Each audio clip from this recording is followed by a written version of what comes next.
लाडक्या बहिणींसाठी अतिशय महत्त्वपूर्ण अपडेट आहे, कारण जून महिन्याचा हप्ता आला नाही अशा बऱ्याच लाडक्या बहिणी कमेंट करत आहेत, मेसेज करत आहेत. तर त्यांच्यासाठी अतिशय महत्त्वपूर्ण अपडेट आहे.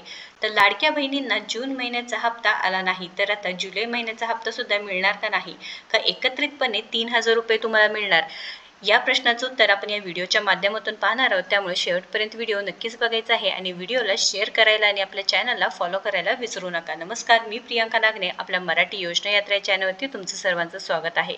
तर नुकतंच आता महानगरपालिका किंवा स्थानिक स्वराज्य संस्थेच्या निवडणुकी आहेत, त्यामुळे त्याला फटका बसू नये म्हणून सरकारने नक्कीच निर्णय घेतला आहे व पडताळणी थांबवली आहे. त्यामुळे लाडक्या बहिणींना आता जास्तीत जास्त शक्यता आहे की जून महिन्याचा हप्ता व जुलै महिन्याचा हप्ता एकत्रितपणे 3,000 रुपये तुमच्या खात्यामध्ये जमा होऊ शकतात.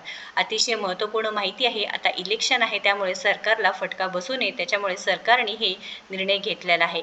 त्यामुळे जुलै महिन्याचे सुद्धा पैसे तुमच्या खात्यामध्ये लवकरच जमा होणार आहे व जूनमध्ये ज्यांना पैसे मिळाले नाहीत त्यांना सुद्धा आता एकत्रितपणे 1,500 रुपये जूनचे व जुलैचे असे एकत्रित 3,000 रुपये तुमच्या खात्यामध्ये जमा होणार आहे. तर अतिशय महत्त्वपूर्ण माहिती आहे, त्यामुळे नक्कीच या व्हिडिओला जास्तीत जास्त शेअर करा आणि अशाच महत्त्वपूर्ण माहितीसाठी आपल्या चॅनलला फॉलो व सबस्क्राईब करा. धन्यवाद.